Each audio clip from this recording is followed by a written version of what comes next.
नमस्कार, मैं डॉक्टर अंचल गुप्ता, नेत्रम आई फाउंडेशन।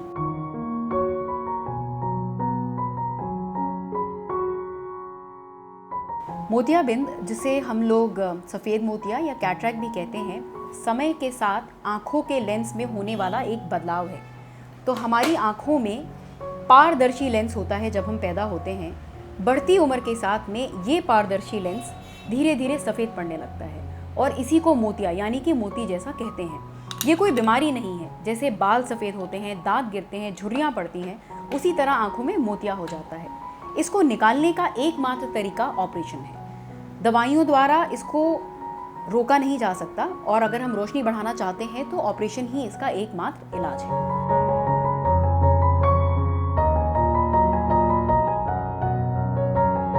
पका हुआ मोतिया बिल्कुल सफ़ेद होता है और मरीज को बिल्कुल दिखना बंद हो जाता है। मैं आप सबको ये बताना चाहूँगी कि मोतियाबिंद के पकने का इंतज़ार ना करें। पहले ज़माने में जब चीरे द्वारा ऑपरेशन होता था तो कहते थे कि वो पक जाए यानी पूरी तरह सख्त हो जाए तब ऑपरेट करवाएं, ताकि पका हुआ मोतिया स्वयं चीरे से बाहर निकल आए और टाँका लगा दिया जाए। आज के ज़माने में बहुत ही आधुनिक तकनीक से फेको एमल्सिफिकेशन द्वारा पेन नुमा एक छेद से हम लोग आँख में जाते हैं, मोतिया को अंदर ही अंदर मेल्ट करते हैं और उसी छेद द्वारा आँख में लेंस डाल देते हैं। यही कारण है कि ना ही मरीज़ को दर्द होता है, ना ही मरीज़ को भर्ती की ज़रूरत होती है और हम लोग मोतियाबिंद को पकने के लिए वेट नहीं करते हैं। जब आपको लगे कि रोज़मर्रा की ज़िंदगी में दिखना कम हो गया है, मोतियाबिंद का जल्द से जल्द ऑपरेशन करवाएं।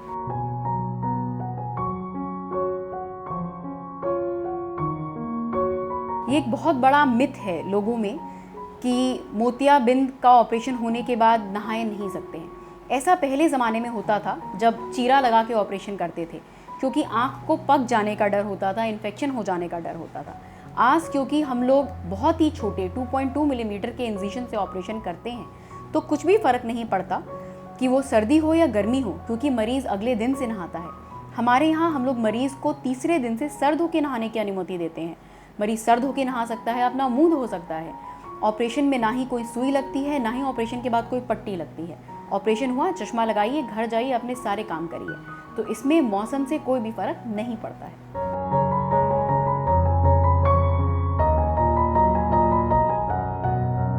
कई लोग ऐसा सोचते हैं कि मोतियाबिंद का ऑपरेशन यानी चश्मे से पूर्णतः छुट्टी।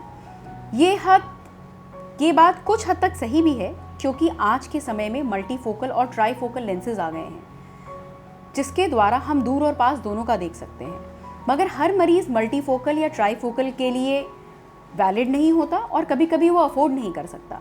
मगर फिर भी टेक्नोलॉजी इतनी एडवांस हो गई है कि दूर का चश्मा लगभग पूरी तरह ख़त्म हो जाता है, नज़दीक के लिए नंबर की ज़रूरत पड़ती है। कुछ केसेस में दूर के चश्मे की भी ज़रूरत हार्डली आधा पौना नंबर की होती है। तो हम ये समझाना चाहते हैं कि मोतियाबिंद के द्वारा चश्मे पे डिपेंडेंस बहुत हद तक ख़त्म हो जाती है, मगर थोड़े बहुत नंबर की ज़रूरत पड़ सकती है।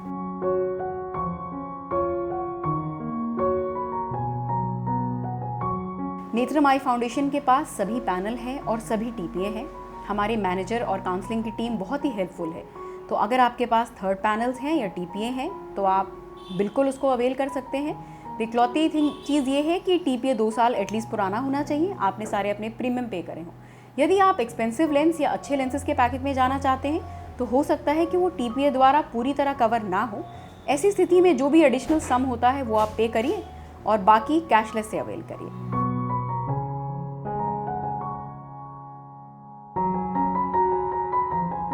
नेत्रम आई फाउंडेशन एक आई सेंटर होने के साथ साथ एक पैन इंडिया लेवल पे ऑपरेट करने वाली एनजीओ भी है और हम लोग ऑल इंडिया लेवल पे अपनी चैरिटेबल सर्विसेज रन करते हैं। हमारी ऑर्गेनाइजेशन 10 साल पुरानी है और इसमें हम लोगों ने लाखों मरीजों को बेनिफिट किया है। हमारी कोर फिलॉसफी ये है कि आर्थिक स्थिति के बेसिस पे मरीज़ का इलाज उससे वंचित ना हो।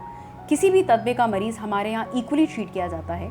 हम लोग चैरिटेबल और प्राइवेट विंग दोनों ही ऑपरेट करते हैं और हर तरह के पेशेंट को बहुत ही ज़्यादा इफेक्टिव, एथिकल और कंसिस्टेंट ट्रीटमेंट दिया जाता है। हमारे गोल है, हमारे मिशन है कि नेत्रम से गुजरने वाला हर मरीज़ बिल्कुल ही ठीक होकर के, बिल्कुल ही तंदुरुस्त होकर के जाए। Thank you so much.